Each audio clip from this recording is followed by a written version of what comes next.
Bonjour les graphes et bienvenue à cette nouvelle vidéo hebdomadaire. Donc on va attaquer cette semaine juste un petit topo. Donc la semaine dernière ça a été la mise à jour des screeners. Cette semaine ça sera la mise à jour des indicateurs GraphCO Signal. Alors si vous ne savez pas ce que c'est, c'est ce que j'ai en bas de tous mes graphiques. Donc deux indicateurs, un indicateur de tendance qui vous aide donc à voir dans quelle tendance on est, et le deuxième indicateur, donc un signal d'achat de vente. Et donc avec une formation également qui est intégrée que j'ai intitulée Atelier GraphCO Signal. Donc les personnes qui l'ont déjà ou qui ont déjà la stratégie du moins de risque, vous recevrez une mise à jour. Et pour les personnes qui ne l'ont pas encore, mardi, il y aura une proposition pour que si vous voulez l'obtenir d'une manière à part. Voilà, je referme la parenthèse vite fait. La semaine prochaine, enfin plutôt donc demain dimanche, il y a un gros événement en Russie, c'est les élections présidentielles. Gros suspense en perspective.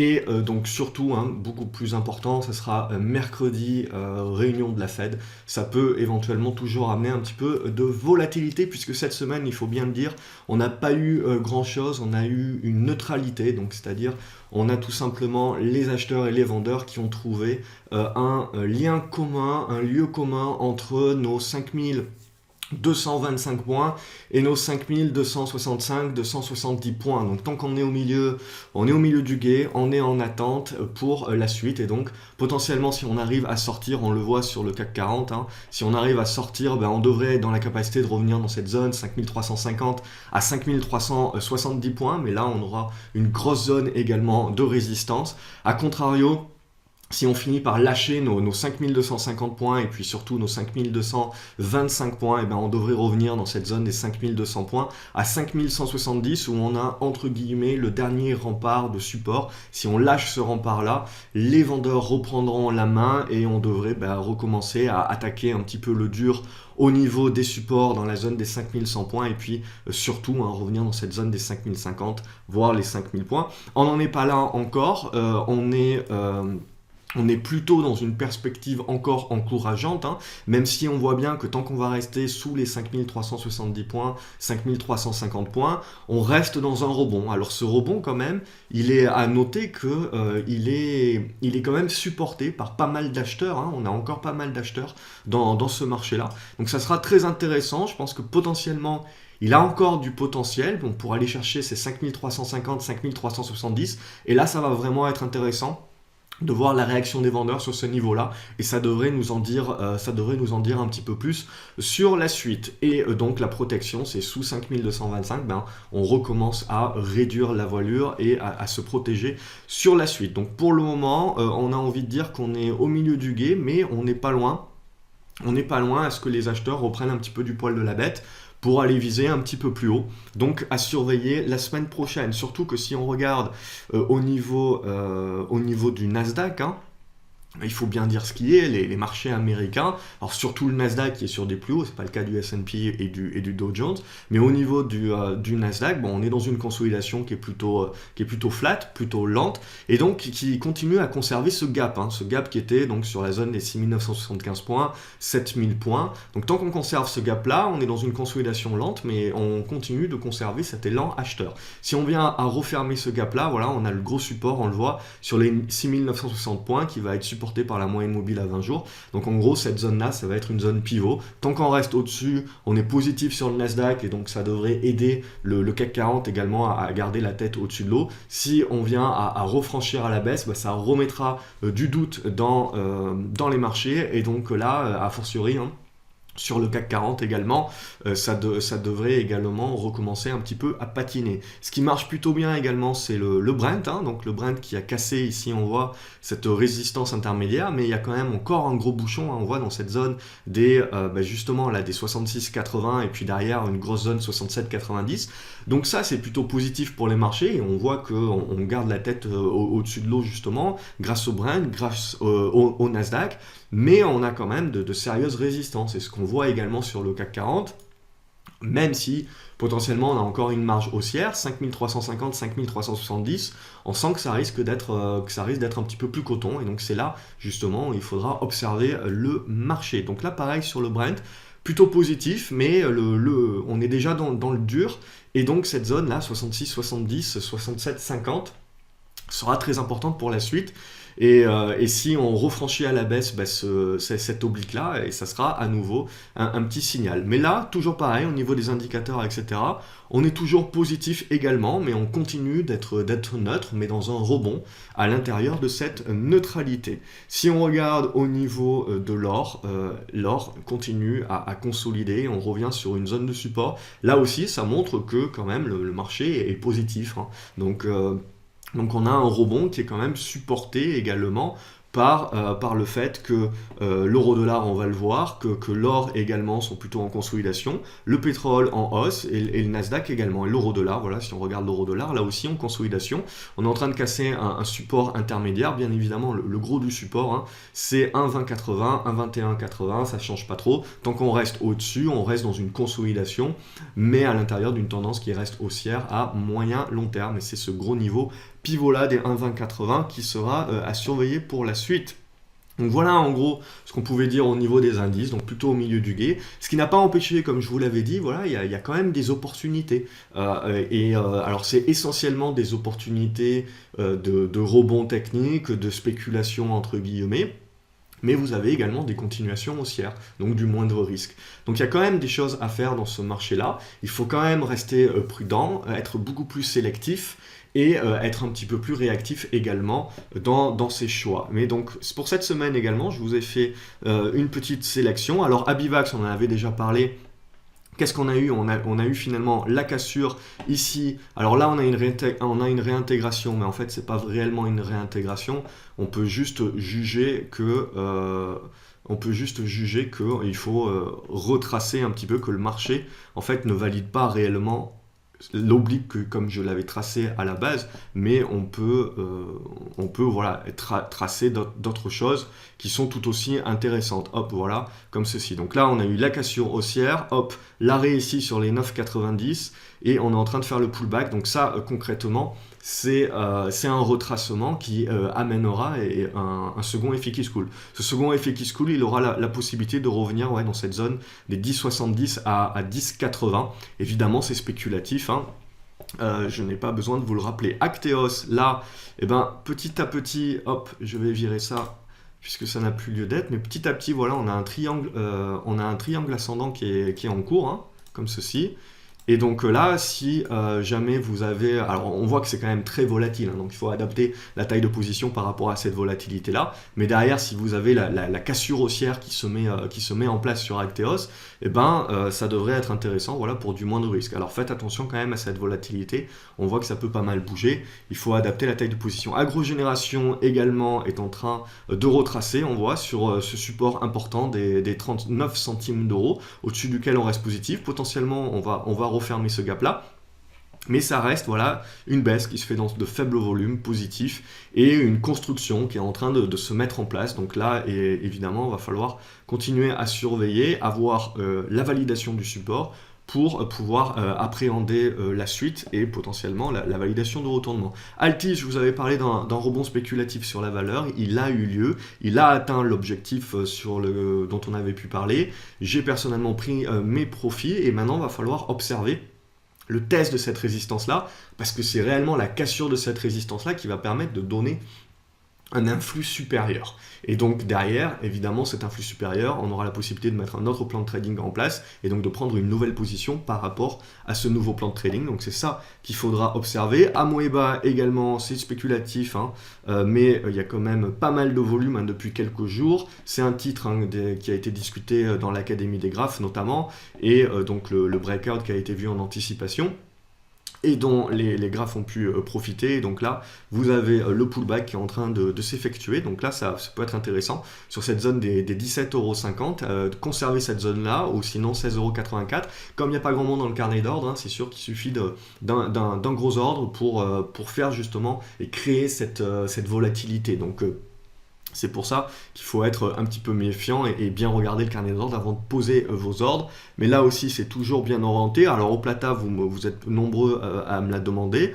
Alors jeudi, c'est passé quelque chose d'assez intéressant, c'est qu'on est sorti par le haut du biseau. On a retravaillé la sortie du biseau dans des moindres volumes, donc ça c'est plutôt positif. Donc à surveiller la semaine prochaine. Ça reste du haut Plata, ça reste très spéculatif. Mais si vous êtes dans la capacité de déborder les 15 centimes 50, 55, et on devrait être dans la capacité voilà, de revenir dans cette zone des 17 centimes et puis derrière de viser un petit peu plus haut. Hein. J'ai en totale spéculation un 22-23 centimes d'euros en objectif. Donc à observer, ça reste spéculatif. Ça reste quand même une valeur qui est capable de faire pas mal le yo-yo. Donc c'est plutôt une valeur qui va intéresser des traders de court terme qui sont capables de faire des allers-retours rapides. Plutôt, c'est pas encore une valeur investisseur puisque on le voit, on est encore dans une tendance baissière, même si on a des prémices de tentatives de retournement haussier. Donc on continue à observer. Karma également. Il y a une bonne base de support qui s'est tracée sur les 20,40 €, mais le gros du job, ça va être de passer les 21,60 à 22,10 €. Et là, ça recommencera à devenir intéressant. Hein. On reste dans une tendance baissière de long terme et potentiellement donc au-dessus des niveaux que je vous ai indiqués. On construira un retournement. Selnovo également, on est en train de construire ce retournement. Tant qu'on est au-dessus des 3 €, 3,10 €, on reste positif. Et c'est le débordement, on le voit, des 3,40 € qui va déclencher la suite avec cette zone des 3,80 € à viser. CEG également, là ces volumes-là, je vous avais dit que c'était pas anodin, il y a des gros qui sont en train de rentrer, ce qui ne veut pas dire qu'il faut se presser non plus.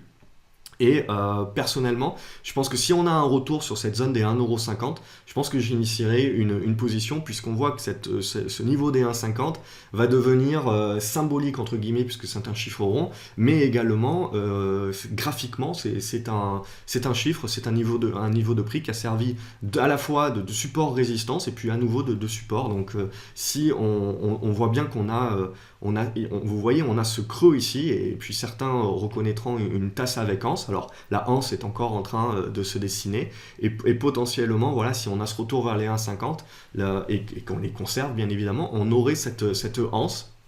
Et donc évidemment le débordement des 1,65 déclencherait le signal et puis on irait en premier lieu refermer ce gap là. Ça reste du CGG, c'est bien spéculatif, mais le bout du tunnel, on va dire, on commence à voir le bout du tunnel, donc ça c'est ce qui intéresse et ce qui fait revenir également les gros investisseurs. Claranova, donc on était dans une conso depuis un bon petit moment, et là ce qui va nous intéresser, voilà, on est dans une conso et ce qui va nous intéresser, c'est le débordement éventuel des 1,02 €, 1,03 €. C'est ça qu'il va falloir surveiller. Pour le moment, le titre est encore en train d'avoir un petit peu du mal, on voit, dans cette conso-là, de rebondir. Donc évidemment, si on recasse cette zone des 92 centimes d'euros, on va continuer la consolidation. Donc ensuite, Coface, donc ça fait partie des bonnes continuations haussières. Donc là, on a un petit reflux, etc. Donc il va falloir observer de bien tenir cette zone des 9,30 € pour pas commencer à inverser la vapeur et rentrer dans une conso. Et donc voilà, on avait ce premier niveau-là des 9,60. Donc c'est un petit peu moyen qu'on soit en train de le retracer. Mais voilà, il n'y a pas non plus péril en la demeure. Crédit Agricole, bon, je ne vais pas me répéter, mais vous savez, j'aime bien les bancaires et je pense que c'est très important de suivre la tendance des valeurs bancaires pour savoir un petit peu à quelle sauce le CAC 40 va bouger. Donc au niveau des bancaires, pour moi, c'est toujours positif. Alors on reste dans une consolidation, même correction au niveau des bancaires, mais on arrive à garder la tête au-dessus de l'eau. C'est ce qui est le cas également du CAC 40. Alors évidemment, il y a toujours en gros ce gap ici et cette zone des 13 € qui fait un petit peu un appel d'air. Mais pour le moment, voilà, on continue de résister. Alors ça va être très intéressant. On voit que Crédit Agricole est revenu sur la zone des 13,80 et qu'elle a servi de résistance. Donc en gros, on aura un signal et un rebond sur cassure de ces 13,80 €. Donc c'est ça qu'il va falloir observer, évidemment. Si on repasse sous les 13,40 €, on va reprendre le chemin baissier et l'appel d'air donc vers la zone des 13 €. DNX Corp, alors là, ce titre-là, il y a eu des gros volumes suite aux résultats. Donc c'est très intéressant ce qui vient de se passer là, pour pouvoir mettre le titre en watchlist, hein, puisqu'en gros ce titre-là était dans une tendance haussière, pardon, mais on voit qu'il y a quand même des forts mouvements, que c'est assez volatile, le carnet d'ordre hein, est assez vide, hein, c'est ce qui explique cela.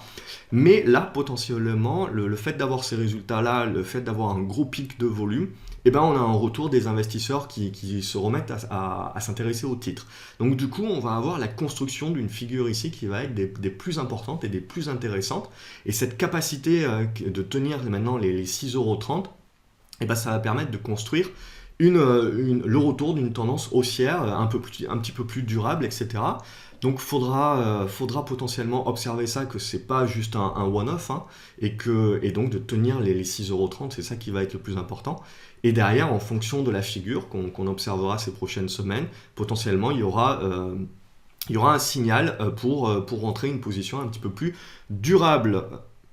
EDF, ça c'est toujours, voilà, donc je vous l'ai dit, une lente consolidation à l'intérieur de ce triangle-là, donc les 9,90 € vraiment en pivot support. Et là, on est en train de travailler la résistance, donc ça c'est à observer. À plus court terme, on reste positif au-dessus des 10,70 €. Et donc là, on attend, on a des bons volumes qui sont en train d'arriver.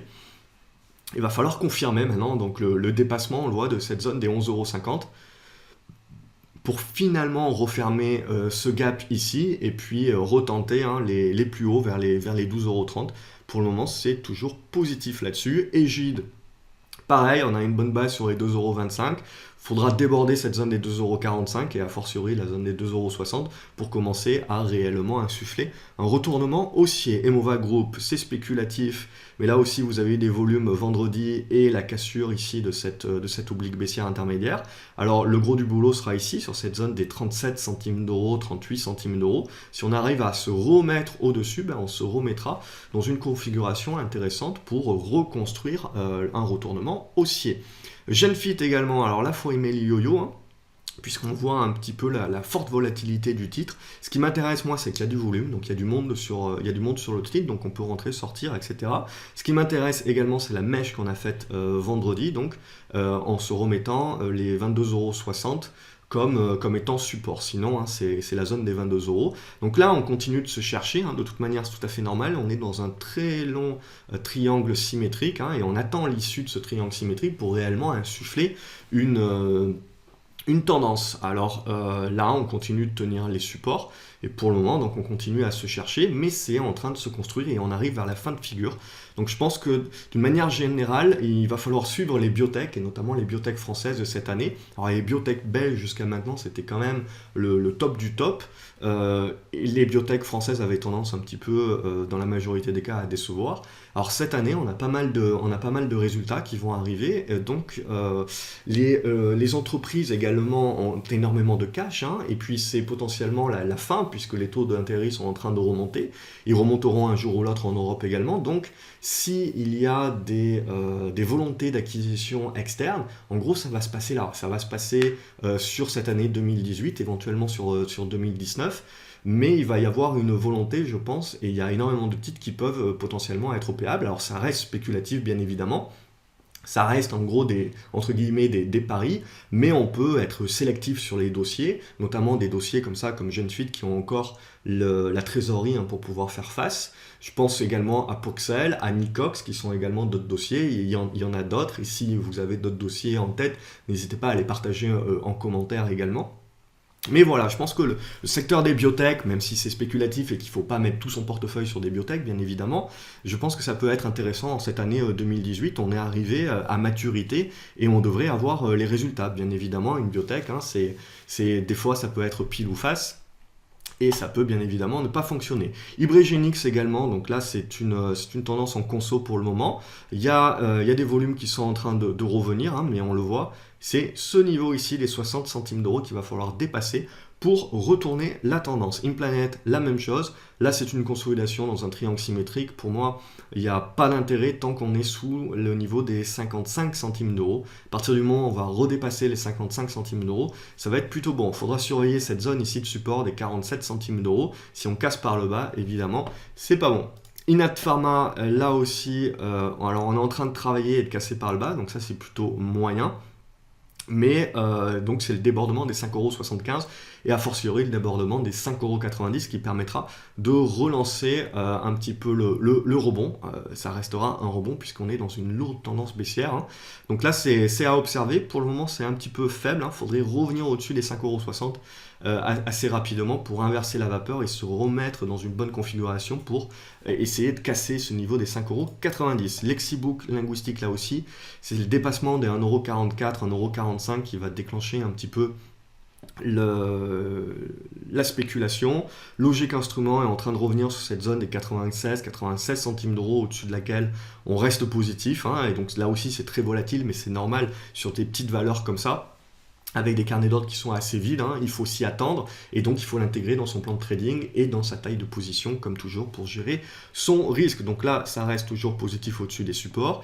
Makeya Group, là aussi, alors il n'y a pas énormément de volume sur ce titre normalement, là il y a eu des volumes vendredi, donc il faut faire attention par rapport à votre taille de position par rapport à ça, mais là, c'est dans une configuration qui est assez intéressante, puisqu'il y a une bonne consolidation, un bon niveau support maintenant sur les 2,10 €, et un bon niveau de résistance clair, hein, sur les 2,30 €, donc évidemment c'est le dépassement de ces 2,30 € qui déclenchera le retournement haussier. MCFI Energy, là aussi on a un bon retournement qui est en train de se mettre en place avec des volumes qui sont en train de revenir. L'intérêt des acheteurs est en train de revenir, 5,10 € en support, et donc là une bonne accumulation qui est en train de se mettre en place, et le dépassement des 5,50 € qui nous remettra d'attaque, hein, sachant qu'on est dans un très très long triangle symétrique en cours. Neolife pareil, on est toujours un petit peu comme l'Arlésienne en train d'attendre là le dépassement des 41 centimes d'euros pour créer une petite spécu.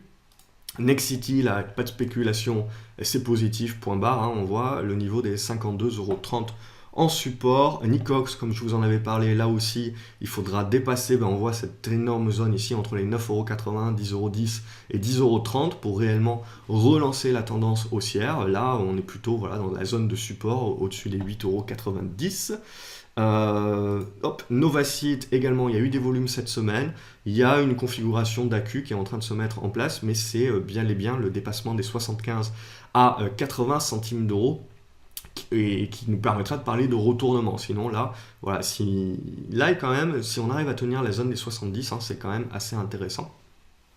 On a un bon support qui est en train de se construire avec un gros pic de volume, et là moins de volume sur la conso. Donc ça c'est plutôt positif pour la suite. Évidemment scénario caduc, hein, sous les 68-67 centimes d'euros. Nirstar là aussi bonne spécu il y a eu cette semaine avec des bons volumes. Je continue à être positif sur Nirstar. Alors j'ai pris mes profits dans une mentalité de prendre ce qu'il y avait à prendre, puisque j'étais dans un plan de trading pour jouer un rebond. Il a été bien plus fort que ce à quoi je m'attendais, donc j'ai pas hésité à prendre des profits. Par contre là, la conso, ça m'intéresse au plus haut point, surtout potentiellement si on revient dans cette zone entre les 6 €, 6,07 € pour éventuellement continuer à accumuler, puisque là on sera en train de mettre éventuellement une configuration de retournement en place, hein, avec le pic de volume qu'il y a eu. Je pense que c'est intéressant à suivre. Orange également, on sauve un petit peu les meubles, on tient les 13,90 € ou sinon les 13,70 € comme mode support.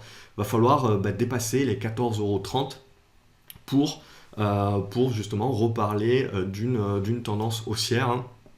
Donc à observer. Alors là, sur les grosses capitalisations, on a des gros volumes également sur vendredi. C'était une journée des 4 sorcières, donc c'est les fins des options, etc. Donc c'est tout à fait normal que les positions se débouclent. Orchestra, alors là, Orchestra, il n'y a rien à dire dans le sens où c'est baissier point barre. Par contre, ce qui est intéressant, c'est le pic de volume vendeur, hein. Donc on a une capitulation qui est en train de se mettre en place, c'est-à-dire qu'en gros, on n'a quasiment personne dans le carnet d'ordre, et le moins d'ordre de vente fait baisser le titre assez fortement. Donc là, le but du jeu, c'est pas d'essayer d'attraper un couteau qui tombe. Ce qui est intéressant, c'est que on a cette capitulation qui est en train de se mettre en place, donc c'est de l'irrationalité également des vendeurs.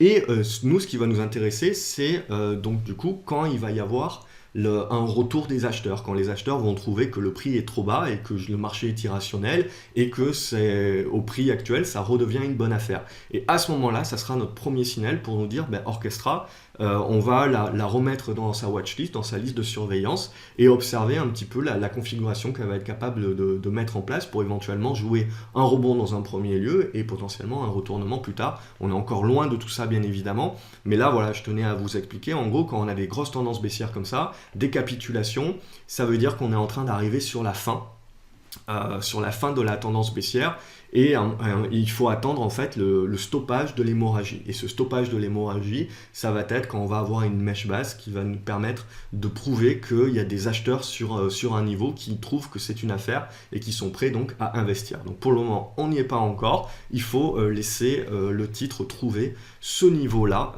avant de pouvoir s'y intéresser à nouveau. Mais voilà, on peut le regarder, sachant que fondamentalement, hein, le titre commence à être sous-valorisé. Alors faites toujours attention, c'est pas parce que fondamentalement un titre est sous-valorisé qu'il faut l'acheter tout de suite. Il faut toujours attendre que les investisseurs retrouvent un intérêt sur l'action. OSE Immuno également, c'est spéculatif et c'est le débordement des 4 euros, hein, je vous en avais déjà parlé, qui nous intéressera. Il commence à y avoir des pics de volume de manière de plus en plus fréquente, donc c'est intéressant. Paragon ID, là, c'est le calme plat, il doit y avoir un regroupement. Le problème du regroupement, c'est que ça va encore plus réduire le peu de volume qu'il y a, donc ça c'est vraiment pas positif, et on voit surtout que le titre a été incapable de dépasser les 1,28 et dorénavant il a à nouveau des résistances sous les 1,21, donc ça commence à devenir moyen et on commence voilà à nouveau à tester le support, donc ça commence à être un petit peu fragile, donc on continue d'observer ça. Paro également, donc tendance baissière indéniable, j'ai ajusté mon biseau descendant, je pense toujours que c'est la figure à privilégier, mais j'ai ajusté un petit peu le support. Il faut attendre, là aussi, dans le même cas que Orchestra, on a une purge, on a une capitulation des acheteurs. Il faut attendre que cette capitulation se mette en place et que vous trouviez le socle qui fait revenir les acheteurs. Alors personnellement sur Paro, j'ai choisi une stratégie par accumulation, c'est pas le moins risqué, c'est pas moins de risque donc, c'est une stratégie uniquement si vous avez une profondeur de portefeuille qui vous permet voilà, d'acheter petit à petit et uniquement si ça fait partie de votre plan d'origine. Et sinon c'est du moyen-âge à la baisse, hein, c'est moyenné à la baisse quand ça ne fait pas partie de votre projet d'origine, d'accumuler au fur et à mesure et que vous accumulez parce que vous moyennez à la baisse et donc vous augmentez votre risque et ça fait pas partie du plan et donc c'est pas bon. Peugeot, donc là c'est positif également, on continue à consolider au-dessus des 10,70 €, ça reste positif. Pixium Vision également, on revient sur le support hein, des 2,85 €, 2,90 €. Donc on a eu une news également cette semaine, mais une nouvelle fois, elle a été vendue. Donc on a quand même des volumes, donc on a quand même un intérêt des investisseurs, mais pour le moment, ils n'arrivent pas à confirmer. Donc on voit cette zone des 3,50 €, 3,30 €, 3,40 € hein, qui est un gros niveau de résistance. Poxel également, dans un biseau descendant, n'arrive pas à confirmer. Échec ici une nouvelle fois à casser et on revient sur cette zone de support des 6,20 €. Donc on continue, donc on remet ça une nouvelle fois plus tard, mais voilà, le titre sur débordement des 6,60 € reste intéressant et d'un point de vue fondamental également. Prodways, toujours pareil, 4,65 € à dépasser pour déclencher quelque chose. Publicis, je vous en avais parlé la semaine dernière, hein, support sur les 56 €, il va falloir déborder les 58 € et derrière, voilà, on restera dans cette volonté de construire quelque chose. Si on repasse sous les 56 €, c'est plus bon. Renault également très positif, hein, au-dessus des 92 € à 91,80 €, rien à dire. Sanofi continue le rebond. La zone des 67 € devrait être une résistance importante. Là aussi, 66 €, 70, 67 €, voilà, on le voit, ça va être une résistance importante et donc intéressante à suivre. Ça reste en mode rebond tant qu'on tient les 65 € Sanofi. Sensorion, également, ça continue de consolider. Alors, il faut tenir les 3 €, 3,07 €, hein, et c'est sur débordement des 3,43 € que là aussi, ça devrait reprendre une spécu. Sequana également au-dessus des 67 centimes d'euros, 77 centimes d'euros. On va commencer à insuffler un retournement, scénario caduc, hein, sous les 69. SES également, vous avez un squeeze qui est en train de se mettre en place, un débordement également qui est en train de se valider vendredi, à confirmer lundi. Premier objectif, 13,50 €. Et si ça passe, on devrait pouvoir revenir dans la zone des 14,10 €. Société Générale, alors il y a une amende éventuellement sur le Libor qui a fait un petit peu peur au marché et qui nous a fait revenir sur notre oblique haussière. Donc le marché l'a acheté. Donc ça nous a prouvé que cette figure en triangle symétrique est vraiment pertinente pour le marché. Mais ça nous a également prouvé que cette zone ici des 46 € est une forte résistance. Donc on est coincé entre les deux, on est neutre. C'est c'est du bancaire, hein, donc clairement ça valide le fait également qu'on est neutre, hein, sur le CAC 40 en attente. Solocal Group consolide un petit peu plus fortement, donc pour moi on est en train de construire une figure, on attend encore plusieurs chandeliers.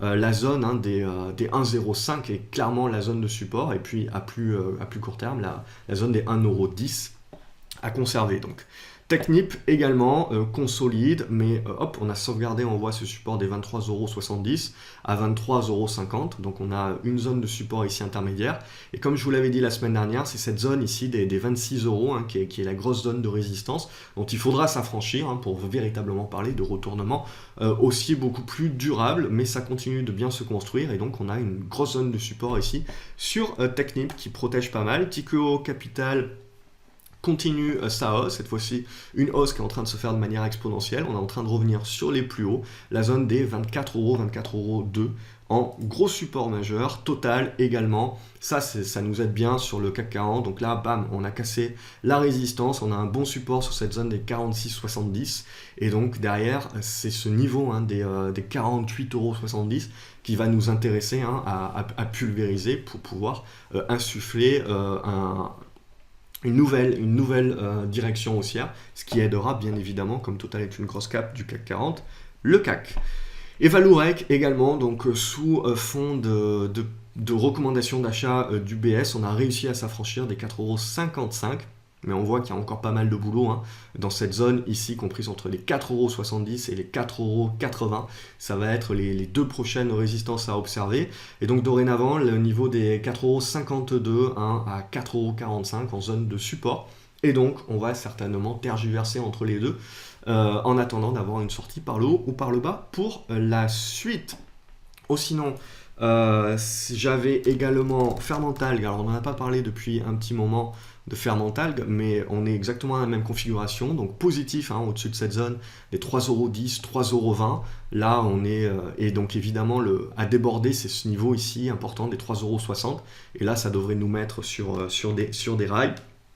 Vous avez également Selectis, hein, dont on m'a parlé très justement, à vérifier le débordement des 28,80€, 29€. Ça devrait être intéressant sur Selectis, positif au-dessus des 25,40€.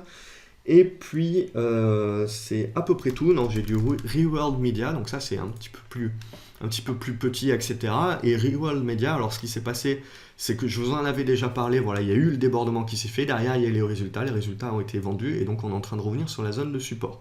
Donc là, il faut faire attention, c'est très très moyen ce genre de choses.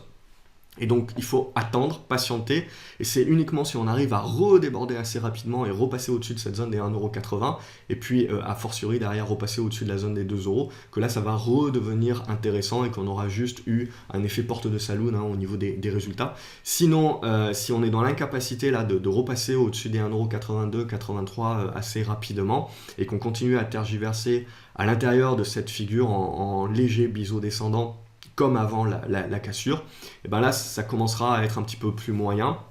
Évidemment, si on casse par le bas, scénario caduc, et puis ça remettra plus tard le scénario. Alors c'est dommage parce que fondamentalement la boîte est pas trop mal, mais graphiquement on voit qu'on a quand même un doute avec des volumes vendeurs. Donc c'est ça qu'il faudra observer pour la suite, pour savoir si oui ou non ça redevient intéressant. Et puis Inside Secure également, on me l'a demandé, et donc là Inside Secure, pareil, vous êtes dans une très très lente consolidation. Il va falloir dépasser cette zone des 2,90€ pour se remettre à attaquer cette zone des 3,20€ qui permettra de valider un retournement aussi beaucoup plus durable. Et spécule toujours, budget télécom également, là aussi dans une lente consolidation, hein, ça dure depuis un petit moment. Alors une petite faiblesse là qui est en train de se mettre en place, donc méfiance, si on repasse sous les 5€, hein, faudra être un petit peu plus prudent. Mais là c'est le débordement des 5,70€ qui devrait nous remettre sur les rails pour les 6,40€, et si on déborde les 6,40€, ben là on est reparti pour un tour de manière un petit peu plus durable. Voilà ce que l'on pouvait dire cette semaine. Donc comme d'habitude, n'oubliez pas de vous abonner à la chaîne, hein, comme ça vous êtes sûr de louper aucun conseil, puisque je publie également des conseils en semaine. Et puis n'hésitez pas donc à me laisser vos questions en commentaire, hein, je me ferai un plaisir d'y répondre. Et puis il est clair et net, hein, que je ne peux pas suivre toutes les actions, que je ne peux pas vous montrer toutes les opportunités, etc. Je ne peux pas tout analyser non plus. Donc si vous avez des analyses, si vous avez des opportunités dont je n'ai pas forcément parlé, etc., n'hésitez pas à utiliser les commentaires également pour partager avec la communauté. Il ne me reste plus qu'à vous souhaiter un excellent week-end, à vous dire à lundi et vous retrouver donc sur graphcobourse.fr. Salut les graphes et à lundi.